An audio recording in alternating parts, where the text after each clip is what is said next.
Marilah berdoa. Ya Allah, kehadiran Putra-Mu di tengah-tengah kami selalu membawa berkat yang melimpah.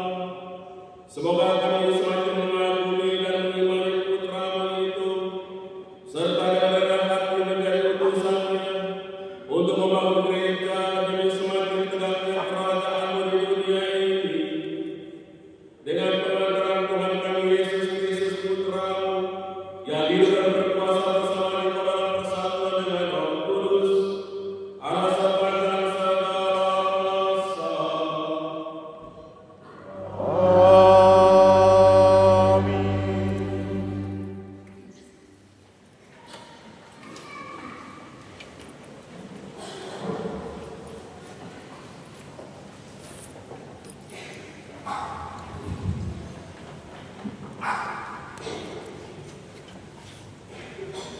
Bacaan dari kitab Yesaya.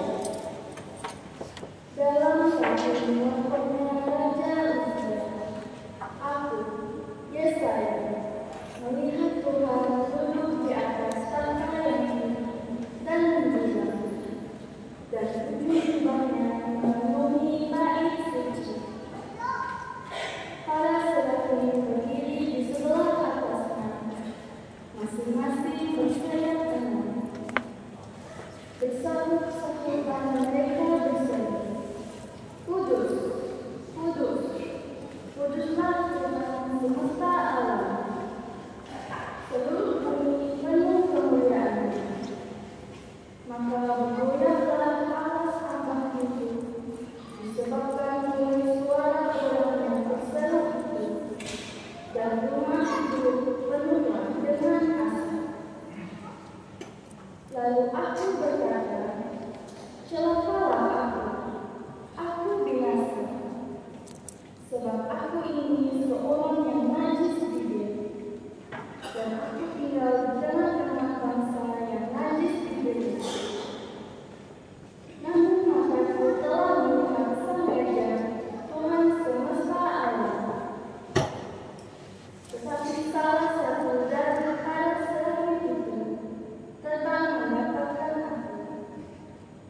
Di tangannya ada bara api yang diambilnya dengan sepit dari di atas mesbah. Ia menunjukkan bara api itu pada musuh serta berkata, lihat, bara ini telah menyentuh bibirmu, maka kesalahanmu telah dihapus dan dosamu telah diampuni. Lalu aku mendengar suara Tuhan berkata, siapakah yang akan kuutus, dan siapa yang akan pergi ke atas namaku? Maka aku menjawab, inilah aku, utuslah aku. Demikianlah sabda Tuhan. Syukur kepada Allah.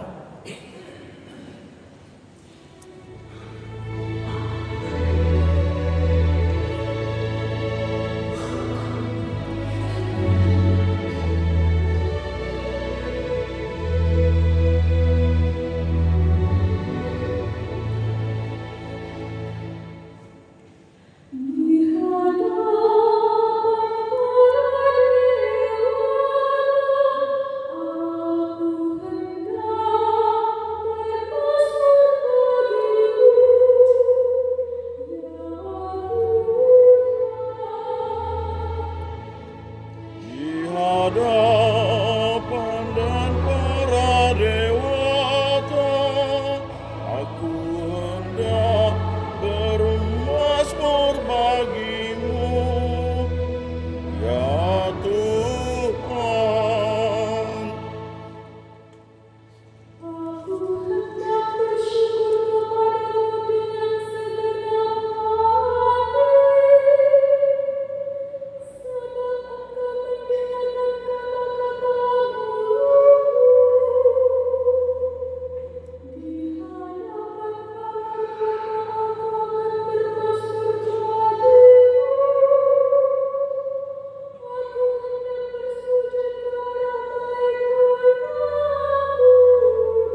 bagi-Mu, ya Tuhan.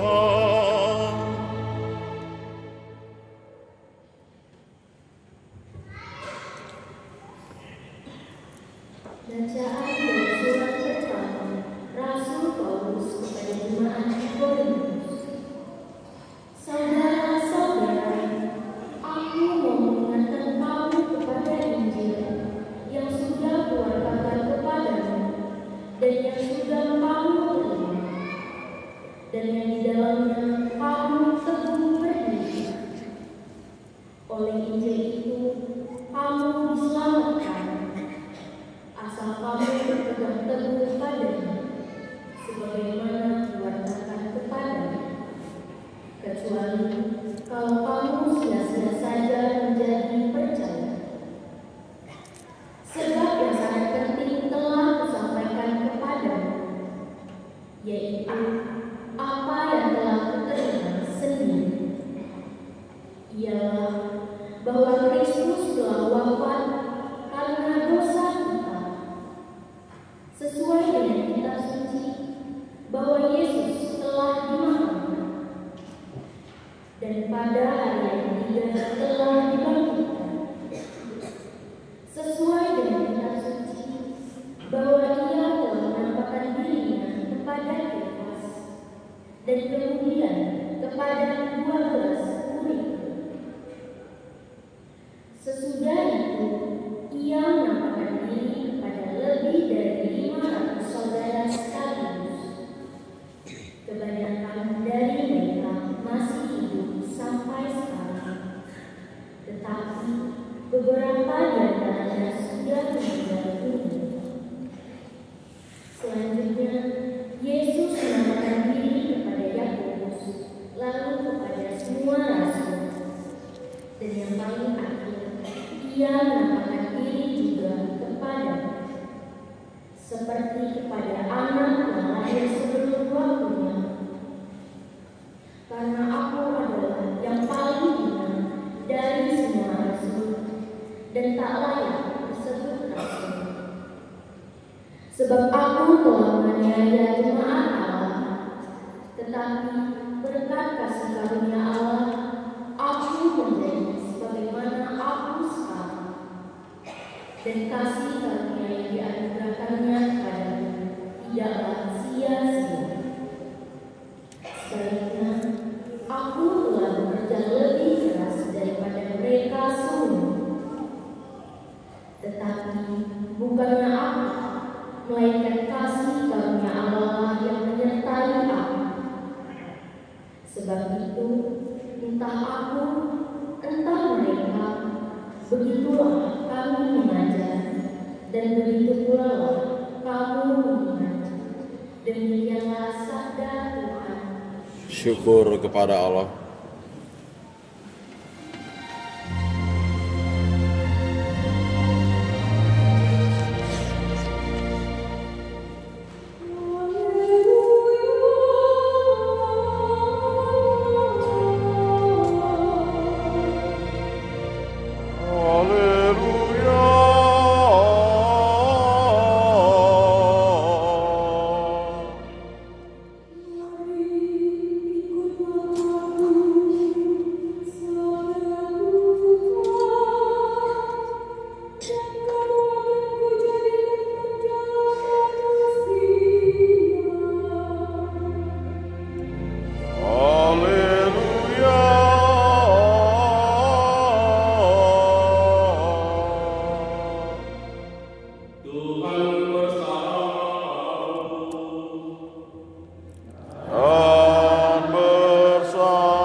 Dimuliakanlah Tuhan. Sekali peristiwa, Yesus berdiri di pantai Danau Genesaret. Banyak orang mengerumuni Dia hendak mendengarkan firman Allah. Yesus melihat 2 perahu di tepi pantai. Nelayan-nelayannya telah turun dan sedang membereskan jalan. Yesus naik dalam salah satu perahu itu,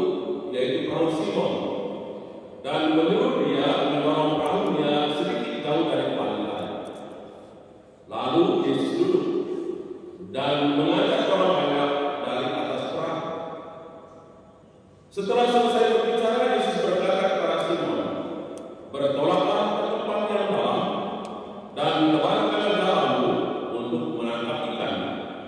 Simon menjawab, Guru, telah sepanjang malam kami bekerja keras dan kami tidak menangkap apa-apa. Tetapi karena perkataan itu, aku akan menebarkan jalan juga. Setelah melakukannya, mereka menangkap sejumlah besar ikan sehingga jalan mereka mulai koyak. Lalu mereka memberi isyarat kepada teman-temannya di perahu yang lain supaya mereka datang membantunya. Mereka pun datang, lalu bersama-sama mengisi kedua perahu itu dengan ikan hingga hampir tenggelam. Melihat hal itu, Simon Petrus pun sujud di depan Yesus dan berkata, Tuhan, pergilah dari hadapanku, karena aku ini seorang berdosa. Sebab Simon dan semua orang yang bersama-sama dengan dia takut karena banyaknya ikan yang mereka tangkap. Demikian juga Yakobus dan Yohanes, anak-anak Zebedeus, yang menjadi teman Simon. Yesus lalu berkata kepada Simon, jangan takut. Mulai sekarang engkau akan menjadi manusia. Sesudah menarik perahu-perahunya ke dalam, mereka pun meninggalkan segala sesuatu lalu mengikuti Yesus. Demikianlah sabda Tuhan. Terpujilah Kristus.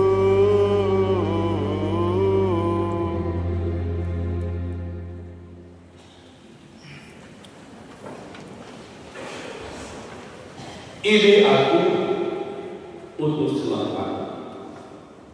Bapak Ibu saudara-saudari yang terkasih dalam Kristus. Ketiga bacaan suci yang barusan kita dengar menceritakan tiga tokoh dengan kisah pengalaman hidup mereka yang sangat unik dan berbeda-beda. Namun bila kita telah dengan cermat, kisah pengalaman hidup mereka mempunyai kesamaan, terutama bahwa mereka sama-sama berjumpa dengan Tuhan. Yesaya, Paulus, dan Simon Petrus.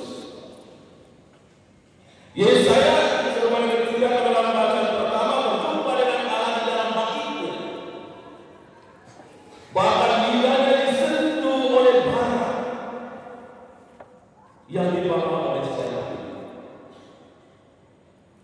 Simon Petrus berjumpa dengan Yesus pada saat dia bekerja mencari ikan di pantai Danau Genesaret.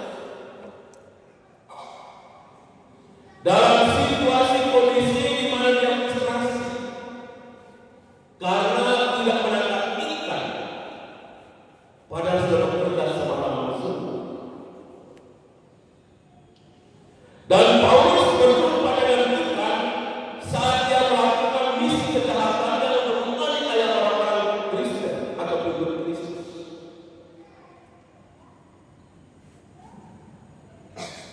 Dan kisah perjumpaan dengan Tuhan ini mengubah hidup mereka masing-masing. Yesaya yang merasa diri sebagai orang yang najis bibir, hidup di tengah-tengah bangsa yang najis bibir, tidak layak berhadapan dengan Allah yang Maha Kuasa. Tetapi Allah mengubah cara hidupnya. Allah mengubah pribadinya dari orang yang najis bibir menjadi orang yang dipakai oleh Allah untuk mewartakan karya keselamatan. Dalam keterbatasan dirinya sebagai orang yang menghadapi secara najis bibir, Allah memakai dia sebagai jubir untuk mewartakan karya keselamatan. Paulus sebagai seorang penganiaya terhadap pengikut Kristus diubah oleh Allah menjadi seorang pewarta kebangkitan Tuhan kepada semua orang. Dan Simon Petrus yang dengan segala kekurangannya di hadapan Tuhan mengadili orang yang paling berdosa juga dipakai oleh Tuhan untuk karya agung keselamatannya bagi banyak orang. Bapak Ibu saudara-saudari yang terkasih, ketika Allah memanggil diri mereka, reaksi yang mereka berikan juga sama.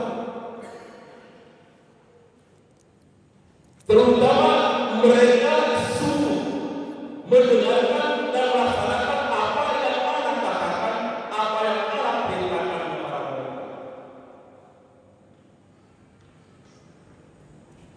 Mereka memberikan diri seutuhnya kepada Allah dalam kesempurnaan yang hadir di tengah mereka. Keterbukaan memberikan diri itulah yang memungkinkan mereka untuk berubah dari cara hidup mereka yang lama, dari tugas mereka yang lama, dari pekerjaan yang mereka jalani, untuk mengubah satu tugas cara hidup yang baru dalam dan bersama dengan Tuhan. Bapak Ibu saudara-saudari yang terkasih, dari pengalaman 3 tokoh ini kita melihat bahwa Allah memilih orang dengan cara yang sendiri. Allah tidak memandang ketidakpantasan dan ketidakparekan dalam diri setiap orang, tapi Allah melihat potensi dalam diri setiap pribadi untuk berubah. Kelemahan-kelemahan manusia ini akan dijadikan berkat bila orang memberikan dirinya untuk diubah oleh Allah. Allah memberikan dalam diri setiap orang potensi untuk bisa melakukan sesuatu yang baik yang mungkin sebelumnya hidup dalam ketidaklayakan di hadapan Tuhan. Dan kisah pengalaman 3 pribadi ini tidak lain juga adalah menggambarkan kisah pengalaman kehidupan kita masing-masing sebagai orang-orang yang telah dipilih dan dipanggil secara khusus oleh Allah sebagai murid-murid-Nya. Bahwa Allah juga memilih dan memanggil kita bukan karena kita sudah hebat dan pantas. Allah juga memilih dan memanggil kita bukan karena kita sudah suci dan kudus. Tapi Allah justru memilih dan memanggil kita di tengah kekurangan-kekurangan yang kita miliki. Allah memilih dan memanggil kita di tengah kedosaan yang kita miliki. Dan bila Tuhan sudah membenarkan, memilih dan memanggil kita untuk satu tugas yang Dia percayakan, Dia sendiri yang akan mengubah kehidupan kita. Dan itulah dialami oleh Rasul Paulus, Yesaya, dan juga Simon Petrus. Allah dalam Yesus Putranya memilih dan memanggil murid-muridnya bukan karena mereka sudah sempurna, bukan karena hidup mereka sudah suci dan layak di hadapan Allah, tapi justru di tengah kekurangan-kekurangan yang mereka miliki, Allah ingin memakai mereka untuk menyatakan kemuliaan-Nya, untuk menyatakan kesucian-Nya kepada setiap orang. Bapak Ibu saudara-saudari yang terkasih,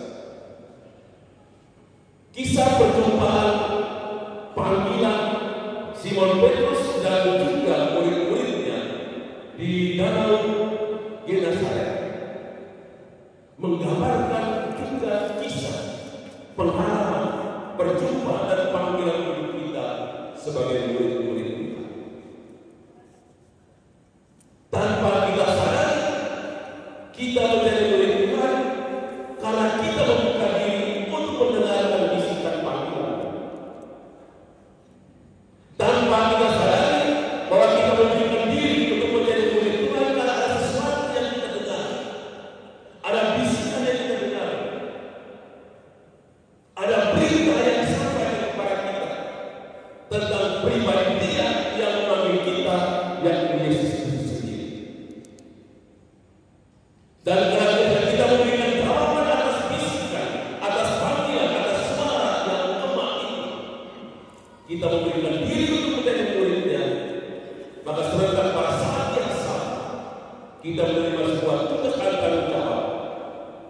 mencari pewarta-pewarta kabar gembira kebangkitan Yesus Sang Putra Allah. Simon Petrus yang kita dengar di dalam Injil hari ini mengalami satu transformasi diri, pengalaman diri di hadapan Tuhan. Walaupun dia menyatakan diri dan tidak layak untuk melaksanakan tugas yang sangat mulia, tapi Tuhan katakan, Petrus jangan takut, aku akan menyertai.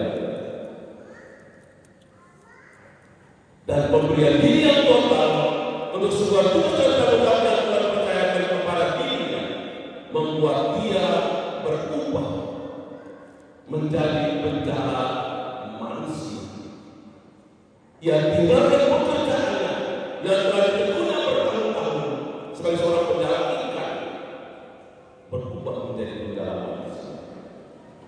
Bapak Ibu saudara-saudari yang terkasih, satu hal yang menarik yang kita dengar dalam kisah Injil hari ini adalah tanggapan positif dari Petrus ketika Tuhan memerintahkan untuk menebarkan jalan.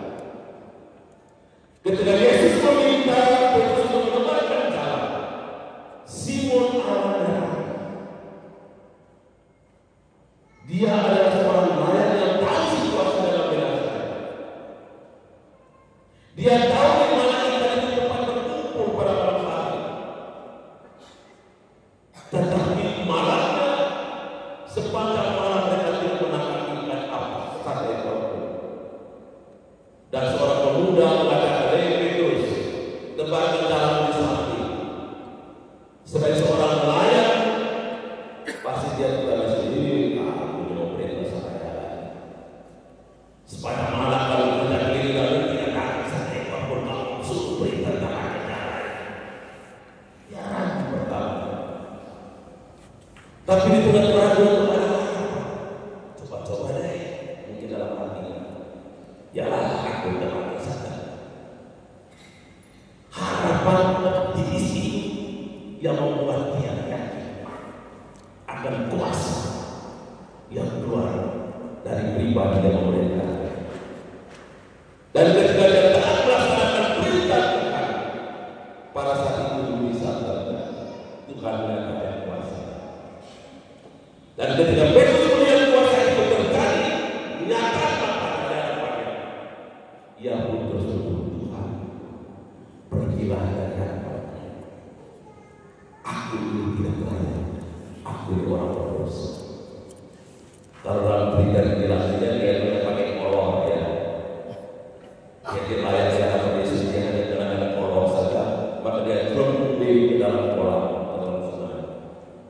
Tetapi itu adalah ungkapan ketidaklayakan, menggambarkan ketidaklayakan pribadi di hadapan kuasa Allah yang maha agung dan maha mulia. Ketaatan melaksanakan apa yang Tuhan katakan membuahkan hasil yang mulia, dan istilah itulah yang mengubah hidup Petrus dari seorang penjala ikan menjadi penjala manusia.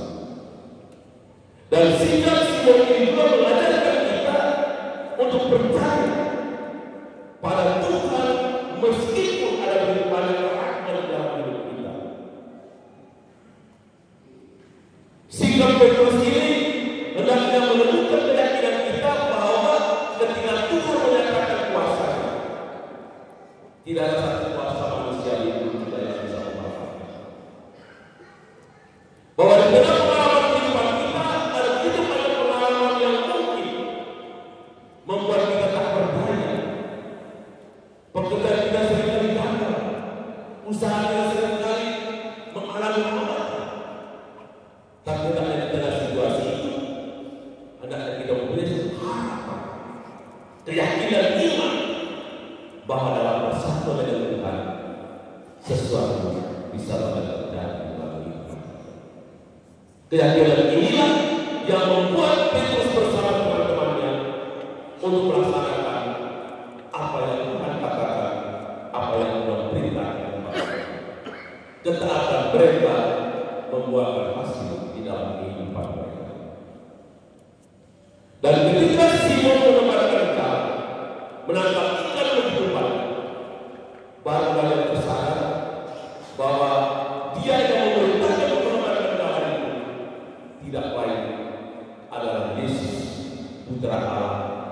telah bangkit yang menampakkan dirinya kepada mereka. Dan pengalaman perjumpaan iman seperti ini mungkin juga kita alami dalam kehidupan kita masing-masing.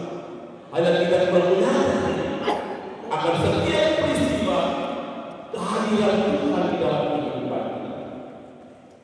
Bahwa Tuhan senantiasa menyatakan dirinya di hadapan kita, menyatakan kuasanya, dan menyatakan mujizatnya kalau kita memiliki iman yang kuat untuk menyadari bahwa segala sesuatu yang terjadi dalam kehidupan kita tidak lain adalah mujizat yang berasal dari Allah.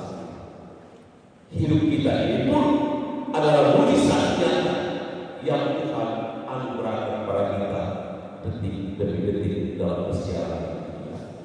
Tapi apakah kita menyadari bahwa hidup ini adalah mujizat nyata yang Tuhan selalu berikan kepada kita? Dan dengan iman seperti itu, kita harus mempercayakan diri kita pada penyelenggaraan Allah sendiri. Dan ketika Petrus bersama teman-temannya menyaksikan mujizat yang nyata terjadi di hadapan mereka, mereka pun akhirnya memberikan diri secara total untuk dipakai oleh Tuhan melaksanakan misi keselamatan bagi banyak orang. Mereka tinggalkan pekerjaan mereka yang telah bertahun-tahun mereka tekuni sebagai pegawai bukan, dan mulai tugas yang baru, pekerjaan baru yang Tuhan percaya kepada mereka, yakni menjadi penjala manusia. Menjadi manusia lagi, membawa semakin banyak jiwa ke hadapan. Itulah tugas kita. Itulah tanggung jawab yang Tuhan percayakan kepada setiap kita. Bapak Ibu saudara-saudara yang terkasih, seperti ketiga tokoh yang sudah dalam macam-macam suci hari ini, Tuhan juga memanggil kita bukan karena kita hebat, bukan karena kita sempurna atau suci, tetapi karena Dia ingin menjadikan kita alatnya untuk membawa kasih dan kebenaran kepada dunia. Kendali kita masih ragu, kendali kita sudah jatuh dalam dosa dan kesenangan hidup kita. Bila Tuhan sudah menghendaki, Dia akan melaksanakan dengan kuasa tersebut. Dalam tugas-tugas pelayanan gereja pun, kita senantiasa seperti Yesus untuk mengatakan, Tuhan, ini aku, pakailah aku. Tuhan, ini aku, utuslah aku. Dan hendaklah kita harus merasa diri, melihat diri, dan siap untuk dipakai oleh Tuhan. Kadang kita manusia ini lebih paling melihat diri tidak pantas. Nanti kalau jadi ini, aku belum pantas, di lingkungan pemana nanti kami produk belum siap, aku tidak layak. Tidak ada yang ada layak. Tuhan akan membuat kita dengan cara. Kita semua ini selagi kami masih ada di bumi, banyak keterbatasan. Tapi kuasa Tuhan akan membuat hidup kita kalau kita berikan itu. Yang diminta dan diminta oleh Tuhan kesiapan. Mau nggak? Siap nggak? Karena tidak ada seorang manusia yang sudah sempurna seperti mereka selagi hidup, hanya mereka. Kita manusia berketerbatasan, tapi di tangan Tuhan Dia bisa membuat hidup kita menjadi lebih. Dan itulah pengalaman ketiga tokoh yang kita baca suci hari.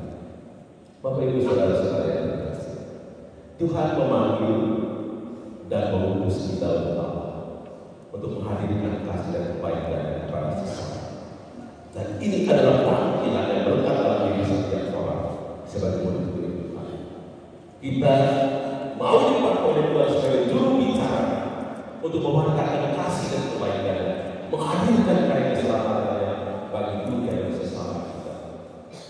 Tuhan mengundang agar setiap kita yang telah menjadi diri sebagai murid-murid Tuhan mau beri diri untuk melaksanakan tugas dan tanggung jawab ini demi perkembangan kerajaan Allah. Gerakan Gereja Sinode menghendaki agar setiap kita ambil bagian dalam tugas dan karya perutusan Allah lewat gereja, agar kerajaan yang semakin nyata hadir, nampak dan hidup di tengah dunia saat ini. Karena itu Bapak Ibu Saudara-saudari, mari seperti Yesaya kita senantiasa menyatakan diri di hadapan Tuhan. Tuhan, ini aku, pakai aku. Tuhan, ini aku, utuslah.